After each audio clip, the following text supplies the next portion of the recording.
Sabi nila, ang kape ay parang pag-ibig. Harap habang mainit. Pero kapag hinayaan mo lang sa mesa at nakalimutan, unti-unti itong lumalamig hanggang sa hindi mo na malalasahan ang tamis. Ngayong gabi, sa isang maliit na sulok ng paborito nilang cafe noon, muling magtatagpo si Thea at Chin. Hindi para mag-order ng dati nilang paborito, kundi para ibalik ang huling piraso ng kanilang nakaraan. Ito na yung libro mo, yung anthology ng mga tula na naiwan mo sa bookshelf ko. Sabi mo na nakaraang gabi, kailangan mo to para sa bago mong project. Salamat, Thea. Akala ko talaga nawala ako na to.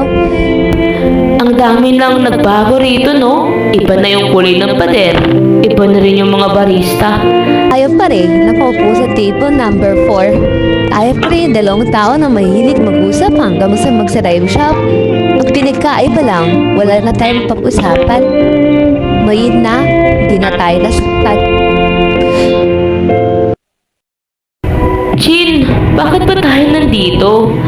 Pwede naman nating i-grab na lang to. Bakit kailangan pa natin mag-usap ng ganito? Kasi Thea, pagkatapos natin i-delete yung playlist kagabi, na-realize ko, hindi sapat yung di kita napaalam. Gusto kitang makita ng malapitan. Gusto kong makita kung masaya ka na ba talaga. O kaya po, nagpapanggap ka lang din na okay lang ang lahat. At ano na namang mapapala mo kung malaman mong hindi ako okay? Matutuwa ka ba, Chin? 3 years na. Pagod na akong umiyak tuwing madaling araw dahil lang naalaala ko yung paraan ng pagtawa mo. Pagod na ako maging dear ex sa kwento mo. Hindi ako natutuwa, Thea. Nasasaktan ako kasi hanggang ngayon, nakapulong palit tayo sa what ifs natin. Pinuksan ko yung libro kanina, pabuka dumating. May nakasulat dito sa uling page. Sulat mo nung second anniversary natin.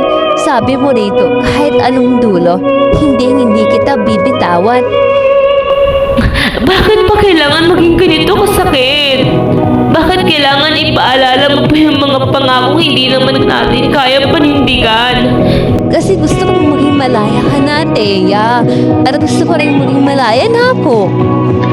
Patawad kung maging hina ko noon. Patawad kung hinayaan kung mapagod ka hanggang sa wala nang matira sa'yo.